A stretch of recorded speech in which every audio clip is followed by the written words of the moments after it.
everyone. Welcome to The Path of Me. I'm your host, Wendy Hutchinson, and I have the gorgeous Shalina Warrior with us today. Shalina is a professional geologist, but also owner of Truth Minerals, which is a business she founded a couple years ago, which sells and sources crystals, rocks, and minerals. And what I love about her company and Shalina is that she is so dedicated to finding ethically sourced crystals, rocks, and minerals, and sharing not only the stones and minerals and crystals themselves, but her higher wisdom about what they represent and how they can relate to your everyday life and enhance your space. And without further ado, welcome, Shalina. Thank you for coming to the show.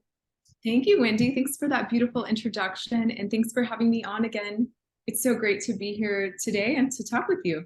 I love having conversations with you. I think we had kind of touched on before that the theme of our conversation today was going to be really about, obviously I want to talk about Truth Minerals and what that's about. But also your last, I think Instagram post was about this crystal that when you held it, you could just feel the frequencies of love in it. And I know these crystals really speak to you. I know they have frequency and that you are such a gift. You have such an innate gift to tune in. So if you can tell me a little bit about that, what your process is when you hold a crystal and kind of download information about it and then share it with all of us. Okay, sure. Yeah, okay. So whenever I'm preparing to release a collection, I'll do, of course, there's all the, logistical things, right? So we'll go and do photographs. We'll, take something that's been purchased and do inventory. So each piece has a unique identification. That's kind of the outer level. And what I do also is, as I'm preparing to release a collection, I kind of carry a piece around with me like everywhere I go. And right now it's rose quartz because, as we're recording this podcast, we're looking towards February, and then there's the Valentine's Day, and kind of the theme for Valentine's Day is love. And so rose quartz is, and I'm holding it right here, if you're watching on video you can see, this is the stone of love. And so I've just been carrying this around with me like everywhere I go, sitting, holding it, and just allowing like whatever comes through. I love it. And yeah, and it's all love. And so this is a natural stone. It's completely natural, and it was naturally pink, which is, not typical. You don't see that on the ground everywhere. So these are kind of special. And it's known as the stone of love. And if you just kind of, you have one too, Wendy. Oh, a beautiful one from you. It's yes. Big. It's like this. You have a really big one. I love it. I love it. And so, yeah, it's all about love. And I think the Instagram post that you're referring to, I was like, just going about my day. I had been holding this piece of rose quartz all day long. And I, at the end of the day, took my little girl, my youngest, she's 5. And you know how kids just like embody joy. And it's like unconditional love is natural to them. And we were just going on a beach walk, and I just was watching her dancing around in the waves and running along the shore. And I looked up, and the sky was like so beautiful. There was one of those iridescence in the clouds where it's like a little mini rainbow. And I felt so filled with love and joy that like tears came to my eyes, and it was just absolutely moving. And love, that is love. And that's, I think, really what we're meant to experience in our lives. We're meant to experience goodness and love. It's kind of what this is all about, our lives here on earth as spiritual beings and as humans. So it's just super, super important. And I love that this stone really, reminds us to love, to prioritize love. For sure, for sure. And what's so interesting is you are just the embodiment of love, in my opinion. You're so beautiful, and your soul and your heart is always so wide open. But what's so interesting is the background you came from was so different, right? The experience of how you were raised. There's a lot of fear and a little more suffering than love. And I think that's really true for so many people, right? And so I was wondering if you could speak to that, and also not only tell us a little bit about your background, especially around your grandmother, but also how you've managed to maintain and remain open-hearted in times of adversity, because it's so easy to shut down and close your heart, you know. It is. And by the way, Wendy, I know that you embody love as well. Thank you. I think, both of us have come from, backgrounds where, there was some adversity and, we felt certain tensions and pressures to be this way or that way. Yes. And so many of us, like, beyond you and I, Wendy, have, so many of us have come from, broken homes, situations where we didn't feel loved, where we didn't feel worthy, this and that and the other. And, that used to be like my story. My story used to be, okay, well, wow, my childhood really sucked. I had to, like, on Saturday mornings at the end of sleepovers, my grandmother, who was, from the Great Depression era, would pick me up. And like, if I was at a sleepover on a Friday night, on Saturday morning, she would pick me up at like 7 a.m. What? And oh my gosh, 7 a.m. And I would go home. Yeah, she'd pick me up at 7 a.m. and I would go home and clean the house. And it wasn't just a little, dusting. I mean, it was deep cleaning. Deep cleaning, with a toothbrush on the grout. And so, there were of course, like, I was angry about the stuff and I was mad and I was like, why can't I be like the other kids? And it's a little Cinderella-ish. It was sort of Cinderella story. It just kind of just a lot of hard labor, and that's what you did, right? And that's one way to look at it, right? And that is the perception that I had like many, many years ago. And then I decided, okay, am I really going to go through my life thinking, poor me, poor me, poor me? I have a choice. And I choose to look at this through a lens of love. And I choose to love my grandmother. She didn't have to raise me. She's my grandmother. She had raised all of her kids and moved on with her life. And I am so lucky that she did. I love her so much. And yeah, there were some things that I certainly am not doing to my own children now. Right. But that's not the story. The story is not, poor me, I'm a victim. Poor me, I had a bad childhood. We all have that. The story is, how can I love even greater? And I love my grandmother. I'm so thankful to her. I'm thankful that I learned, the value of a clean home, because it really does feel nice and, wonderful to like step into your and home. hard work. I mean, that's work. There are things that are instilled in you through the experience. And also, I think in my experience, resilience was huge. And not only resilience, but also I think strength. You what? Inner strength. Inner strength. Yes. Comes from adversity. Yes. I don't know if you can hear, but we're having a radical thunderstorm right now. This thunder is going off outside.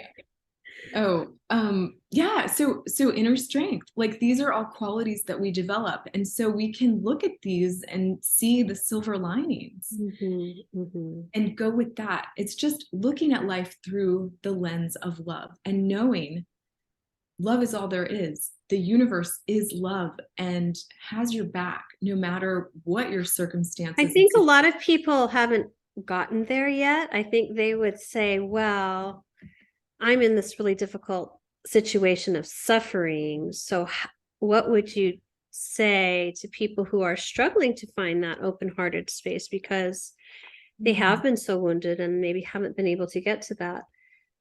that frequency of love because they haven't been able to process their pain yet, you know?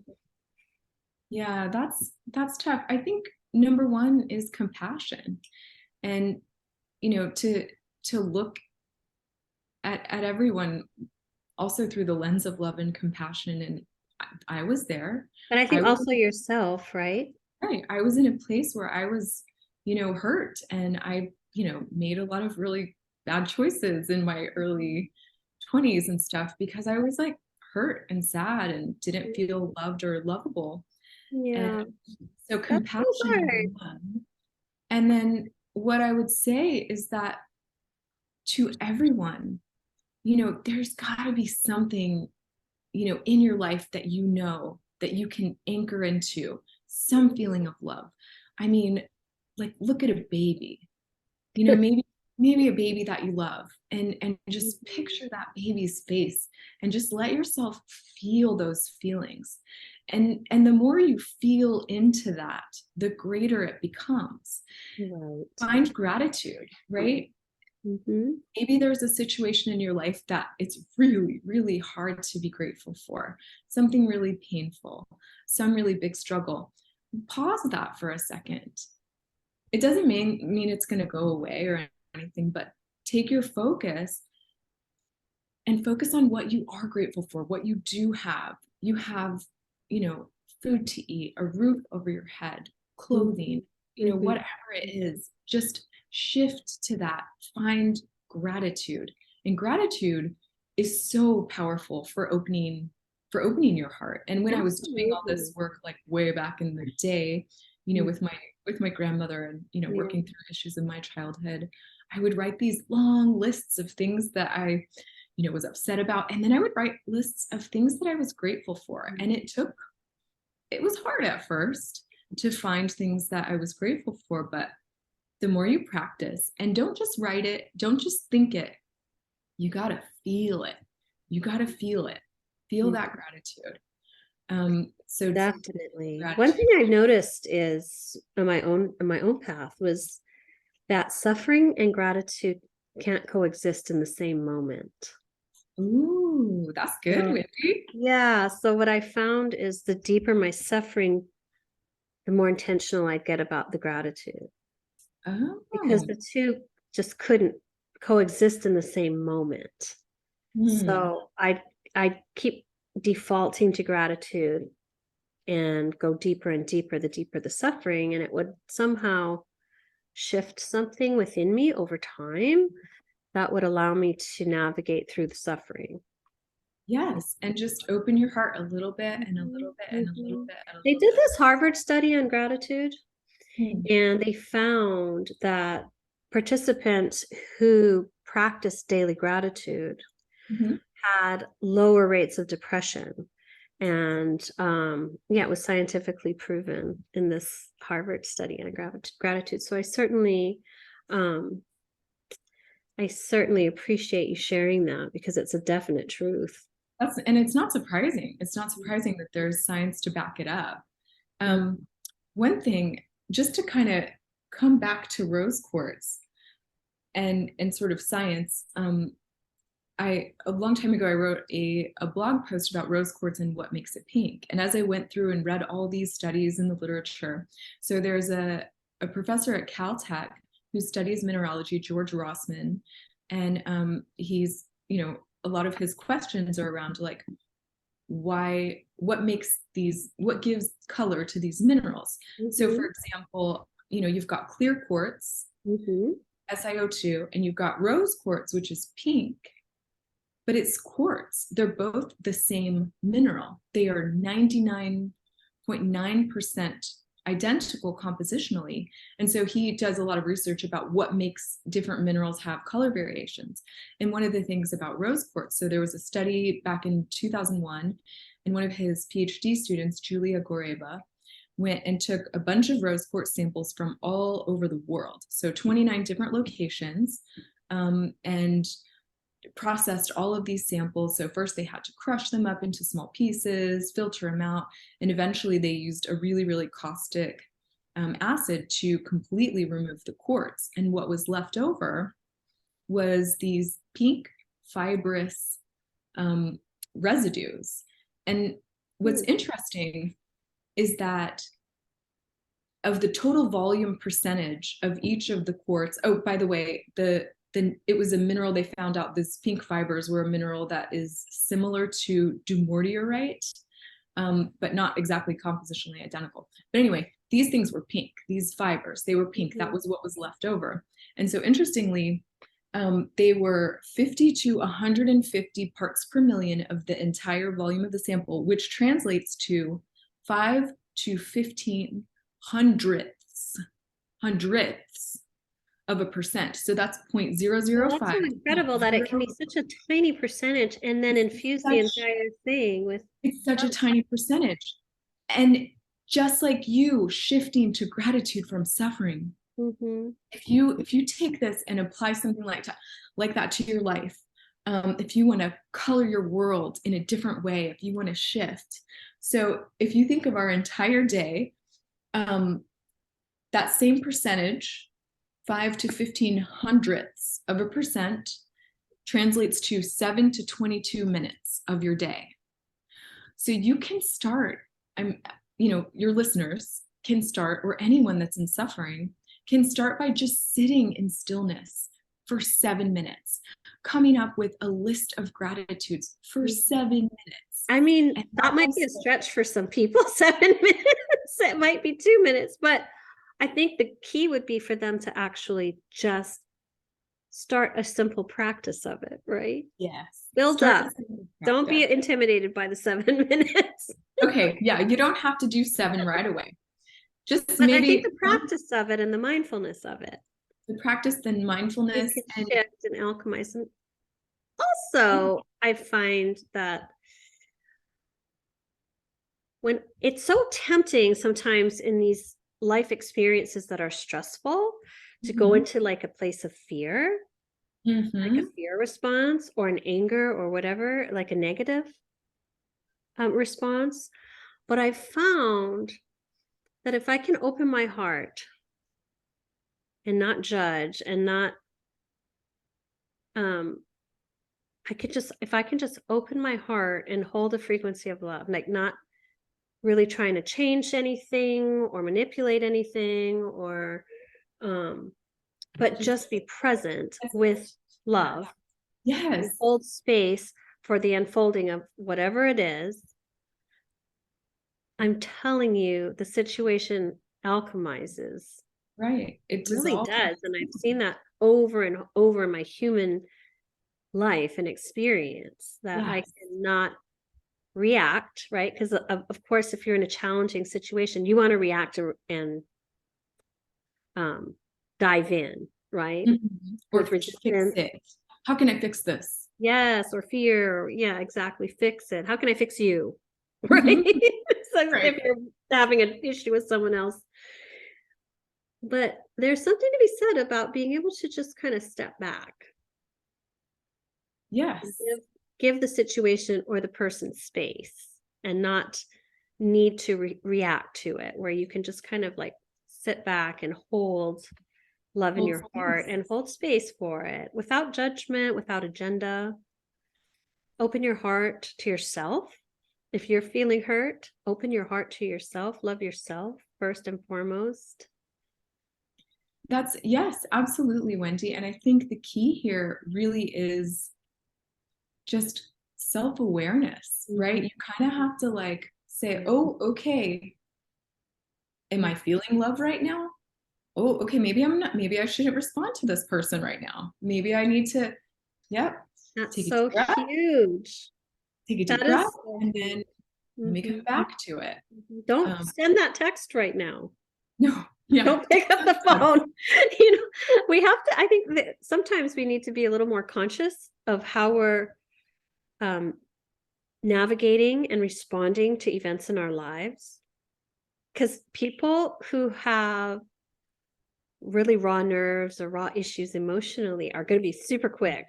That ego is going to be triggered. They're going to be like wanting to text right back or pick up the phone and argue or defend their position or whatever it is. But I think if we can even just take a pause and just Step back for a minute. Yes. And really, if you can't pour love into the experience or situation, pour it into yourself. Yes. Self-love is so huge. And you know what they say, like when you're in the airplane, you've got to put on your own oxygen mask. Yeah. You have to love yourself first. Yes. You have to. I remember, have you read Louise Hay's You Can Heal Your Life? No, I haven't read her book, but I do know that her teachings have helped so many people. Yes, it's one of her, I think it's kind of an older one, but one of her like bestsellers. It's called You Can Heal Your Life, I think.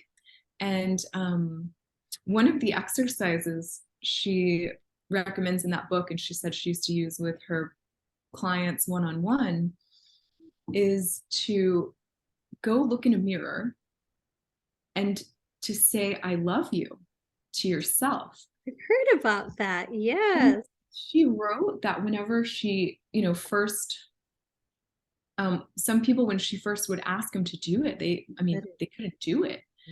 Yeah. And so, yes, prioritizing self-love is huge and is crucial for you to be able to love anyone else. Yes. You have to love yourself. What do you first. think was the pivotal moment for you, or what were some of the things that allowed you to shift from that kind of victim mindset, like things have been so hard in my life, to now being able to hold such an open heart in the face of adversity or anything happening in your life? What was it? Was it a specific incident, or was it certain tools that helped you get there? I know obviously our journeys are a process, but I'm curious if you have anything that stands out that helped you to become more open-hearted in your daily life. I'm not sure if it's just one thing, but what I do know is that even going through all the things that I went through or whatever, I always felt like I was going to come out okay. Like I'm going to be okay. Mm-hmm. And I think even back then, even maybe I didn't know how to vocalize it. I truly believed that the universe was supporting me. And so it was It's that inner knowing. Yeah, inner knowing, like that life is meant to be good. Mm-hmm. And that everything's going to be okay. And so I would just go into a bookstore and the right book would just pop out. That used to happen to me too. Yes, It's just crazy, about, right? yeah, I think it's just about, and for anyone that wants to make some kind of a shift, I think it's one about sort of recognizing it and asking for it, and then being open and receptive, and noticing the book that's on the shelf and, oh, okay, well, that must be meant for me, I'll grab it. I need to read this. Right. So it's just like a whole bunch of circumstances and situations that have Also trust, right? I think also kind of trusting, because as you do that, like the first time it happens, it's a surprise.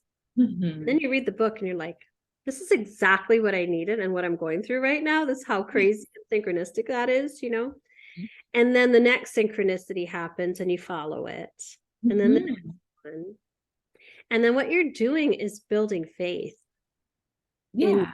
following your own intuition, right? And it becomes so organic and such a natural part of your process that all of a sudden it can't be denied, right? Yes, I love that you say trusting your intuition. Yeah, for Yeah, sure. and even, I mean, I don't know, like it's not always easy. I think the hardest part about faith, and it's called faith because you don't have a guarantee. You don't have a definitive knowing of the unfolding and the timing. And people who are in fear want to control all of those details.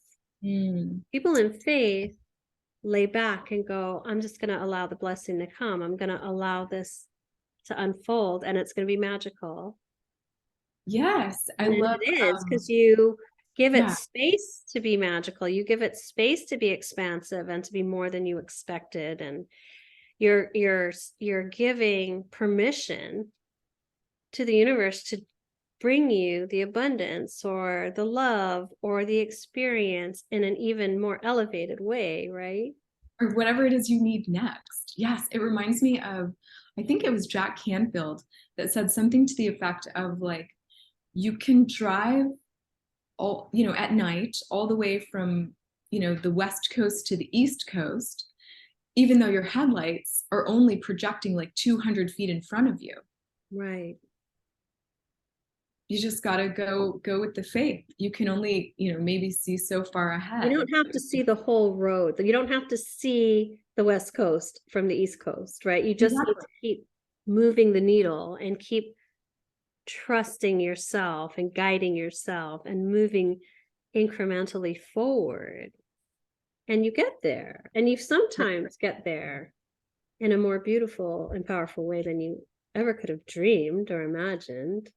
And that brings me to my next question, which is, you have this very left brain academic side of you as a geologist, and then you have this very right-brained, creative, heart-centered side of you with Truth Minerals. And so how has it been to navigate between the two and maintain balance, or, how does that work for you? I think it's again, it comes back to self-awareness. And when I'm not in alignment, I definitely feel like a tug. I feel a tug, between these like parts of myself. Mm-hmm. When I come back to being centered, when I come back to open-heartedness, to looking at my life through the lens of love, Mm-hmm. I know wholeness. Just oneness. Mm-hmm. And it's fine. It's great. And I really feel like that can be a balm for your relationships. What can? Just that oneness. A It can be a balm, like a soothing balm, or BALM. balm. I'm like BOMB. What? No. A balm. Like a balm.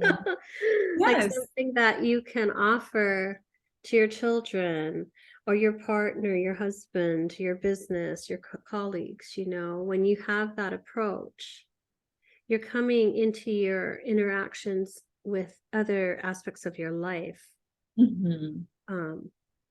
with grace. Yes. Yes. So every morning I wake up about an hour before I need to wake up my kids. And I purposefully start my day by like getting into that alignment, getting into a place of love. So I'll, take some deep breaths and like breathe in love and breathe out love. And then, go through and do some gratitude journaling and, this, that, and the other. And by the time I go and wake up my kids, I am like happy to wake them up. And they might be like, but I'm still smiling. None of that triggers me anymore. And at times in the past, it used to, and I would just get like frustrated. But, when I start out and I make a point to center myself, to get into that place of love, it just multiplies, and I'm able to then give it to the people in my lives, to my children, to my husband, to, people at work. And I know just as a friend, I receive it every time we're together. I can feel your beautiful heart every time. Same, Wendy, same.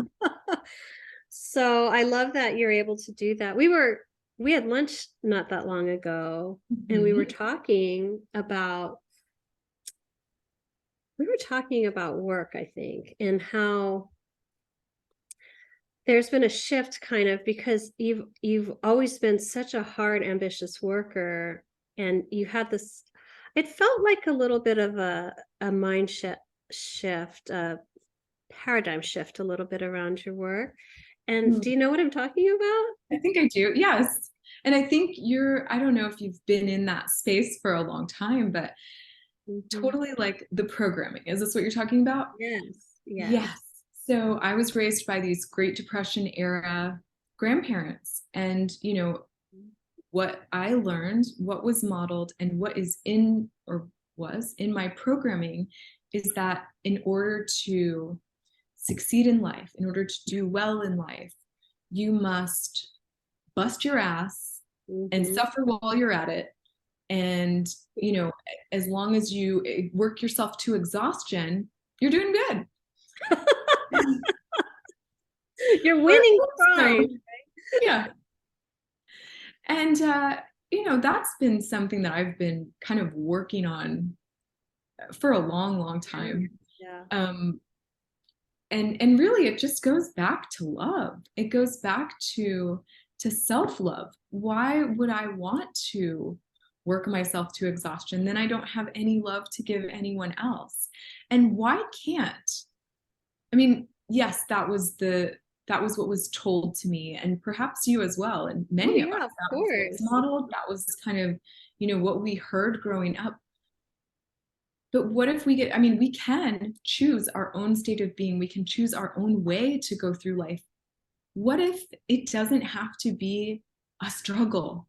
What if Right. what if we can find joy in our lives? Like, what if we find joy in our work and we approach it from a place of love and joy and contentment? Also, Yeah, I think to add to that is that you need to hustle right. Oh, to yeah, hustle. Mhm. achieve, to be worthy. And so that program too, right, coupled with the suffering, um, I don't think people realize that it's like deep, deep programming. I think people just feel that's just how it is. Right. But I think you and I have transcended that and we've kind of come to this other side where I can actually accomplish so much in if I sit down, I can just create so much content and it just flows when I'm aligned, when I'm in the zone, when I'm intentional. I can crank out 2 days worth of work in half a day when I'm in my zone. And I don't I think recognizing that program and choosing not to be a part of it anymore opened up this whole other way of creating for me. And I feel like you can relate to that a little bit That's because amazing. Yes, that's you kind amazing. of have that synergy too, I think, within yourself and how you operate. Can you speak a little to that? Yeah, I think it's just shifting your consciousness from pushing and pushing and pushing and forcing to allowing and receiving.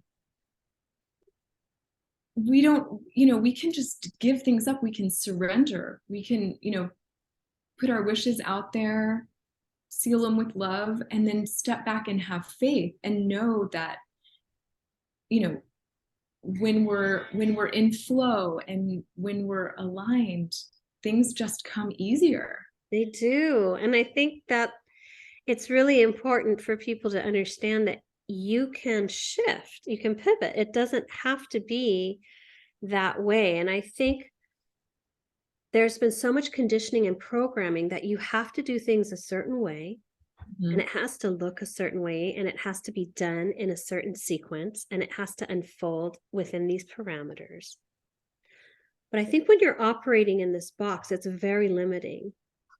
When you're only operating in that program, that it has to look this way, it has to feel this way, it has to unfold this way, you lose the magic and creativity that comes from just putting that aside and then saying, well, what is really the way forward for me? What would it look like for me and what feels resonant for me and how I create content and how I do marketing or how I go forward? Because I can tell you I cannot be in the box.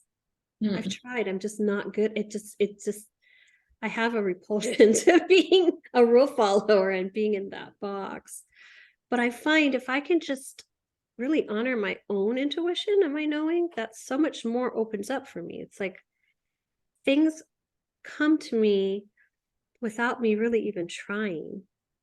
Yes, And it's I've had always some. the Yes. beautiful surprise. Like it's even more than I expected, or even greater than I anticipated. Whereas if And I was in this fear yeah. program and in this box, it would be accomplished, but in a very limiting way. You know, it wouldn't be as rewarding and soul fulfilling to me, I think, to work Right. that. Yeah, that totally makes sense. I mean, it's like, in part, it goes back to faith, right? And having faith, like we don't have to know how it's going to work out. You know, we know what we're here, we're doing our best, and let's do it through the lens of love. Let's do it with joy. And I think, like you said, faith. And did it take you a long time to get to this place where you could kind of surrender and let go of control a little bit? And then also have Yeah. to not have to feel like you had to do X, Y, and Z. You could kind of loosen the grip a little bit. Did it take I'm still coming out of that, Wendy. I'm working on that one still?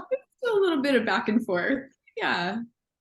Yeah. But I mean, again, it goes back to love. And so, how can I love myself even though I didn't do this thing that I thought I was supposed to do? Or, you know, whatever. So it sounds like also removing judgment. Yeah. So Because going from self-judgment to self-love and faith, and knowing, okay, yes, my business is going to move forward. And no, I don't have to make Instagram reels where I'm dancing and the words come in the picture. You know what I mean? But if you go out and you just, you know, do a little Google search of what do I need to do, I'm sure that's out there somewhere. But I feel like, I don't know, it's like I think we have such good intuition, both of us, on what feels resonant. And as long as you stay with that, like what feels right, then that's the direction. Not what we think is right from a linear perspective, but really what's my heart guiding me to? What's my heart guiding me to put down? What's my heart guiding me to invite in? And or what is my heart inviting me to share? right, what messages need to go out there? Like and your just, newsletters are great. I want to say right now that Shalina has this incredible newsletter, Truth Minerals. And how do people find you and sign up for Truth Minerals? Wendy, okay, first of all, your newsletters are great too. Oh, thanks. I really, really love reading them. And yeah, and I love the messages that you put out and the videos that you put out. They're always like really encouraging and really help me, and I'm sure so many other people, kind of navigate what's going on in our world. And a lot. I love your a lot's going on. Yeah, I love your perspective and I love your spin on it. And so for all of Wendy's listeners, if you're not already on Wendy's email list, I would recommend that you get on it. And so, yes, I send out an email list as well. And I mostly talk about, you know, crystals, the stories of sourcing, the stories of the miners, some scientific information, as well as, you know, just fun kind of little tidbits about and life. how would they sign up? Would they go to truthminerals.com or? So I actually have a special offer for your listeners. Awesome. So if you are listening to Wendy's podcast and you'd like to sign up for my email newsletters, you can go to www.truthminerals.com/# path of me listener. And I will also put that in the comments. Okay, thank you. And on the video version of the podcast. That will give you a link to sign up. And then once you do, you'll get a 20% off coupon for anything that you buy on the Truth Minerals website. I want to re-sign up just for the discount because your crystals are so beautiful. You can sign up, Wendy. You let me sign up again? I'll let you sign up again. I'll use a fake name. No. I'll just Actually, email you the coupon. How about that? Thank you for creating that for my listeners. And I do encourage them because it's so much more than just a newsletter about the actual crystals or minerals. There's so much more to it. There's soul and spirituality and emotion and what they represent. I mean, you get such a deeper, it's so unique what you're doing and what you're offering. And Thank you, Wendy. I appreciate that. And same to you. thank you. I But anyone who's looking for crystals, minerals, rocks, gems, go to truthminerals.com. Check out Shalina's selection, but also she has a great Instagram page and it's Truth Minerals. So check her out at truth_minerals. Truth_minerals. And she has some really cool stuff. And also, Shalina, what I love about you is you actually go out and you dig these, a lot of them yourselves. You work with local miners in different areas in Arkansas or Colorado or New Mexico. And I just think that is the coolest thing too, because you're actually sourcing and tumbling with love. Yes.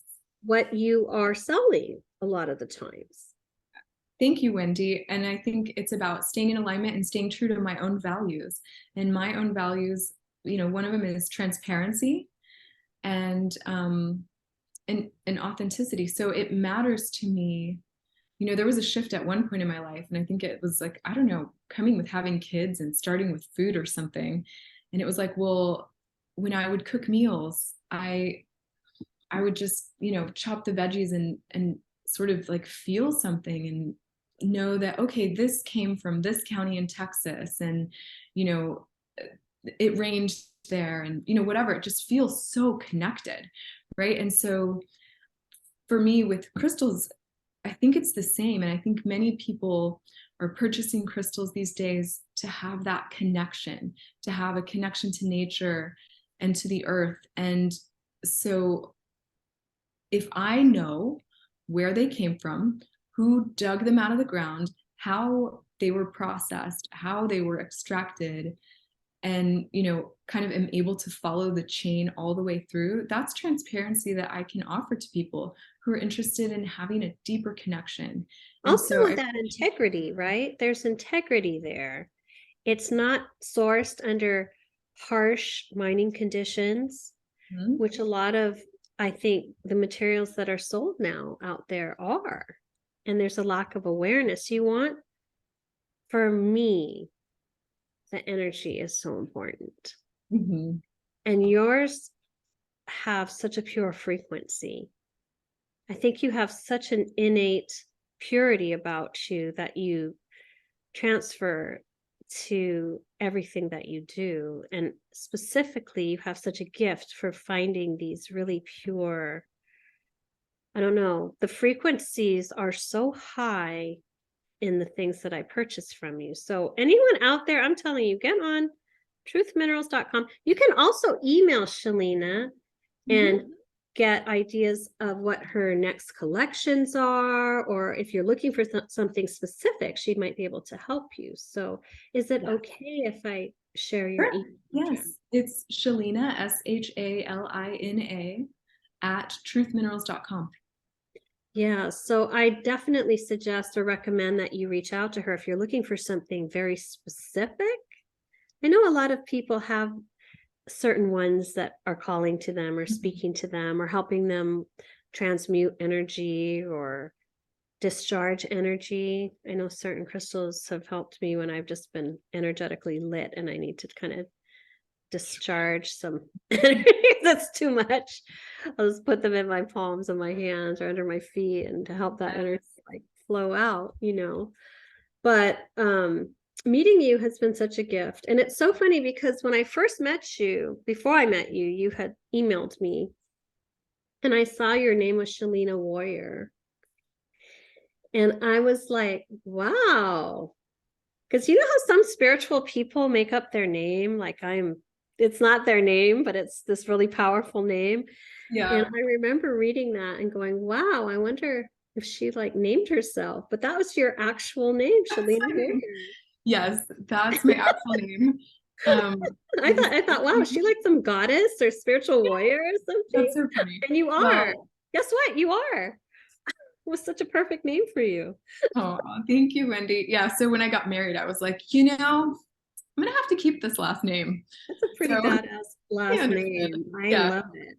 I love it. Well, I want to thank you so much. And I want to invite you to share, maybe before we go, how working with crystals has enhanced the lives of others, because I know you get feedback from people who respond to you and say, wow, this really helped me in some way. I know that happens, right?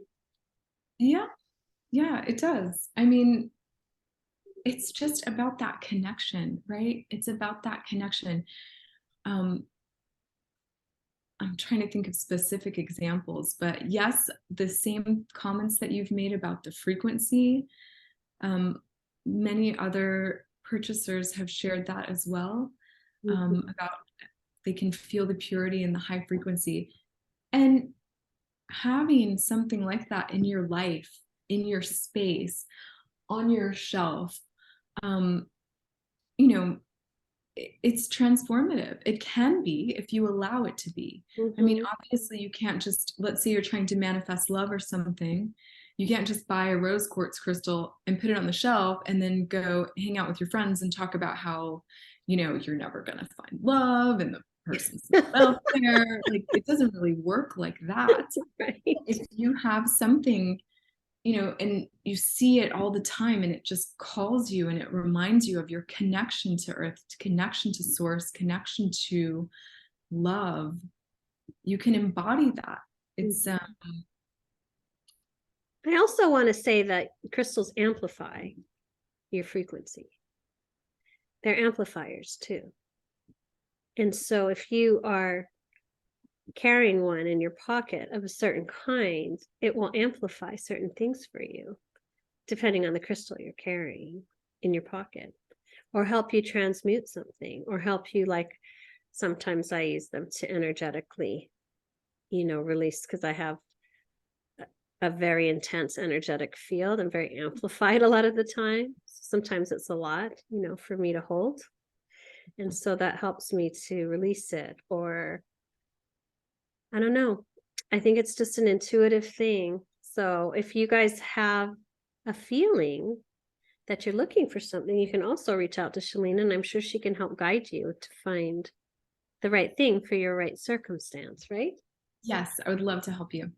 Yeah. So Shalina, thank you so much for having this beautiful conversation with me. You are such a bright light in the world. I can't wait to see how Truth Minerals expands and amplifies and assists planet Earth coming into the new frequencies that are coming in. The Crystal Kingdom is such a beautiful thing. I'm so glad you're here to nurture them and bring them forth at this time. Thank you, Wendy. Thank you so much for being such a beautiful, nurturing presence on the planet and bringing your energy. I really, really appreciate this conversation and all your love and support. Thank you. I appreciate your time. So to my listeners, you can find all the links in the descriptions of the show. And I hope you all take care of yourselves, be kind to yourselves, love yourselves, and have a beautiful day. We'll talk to y'all later.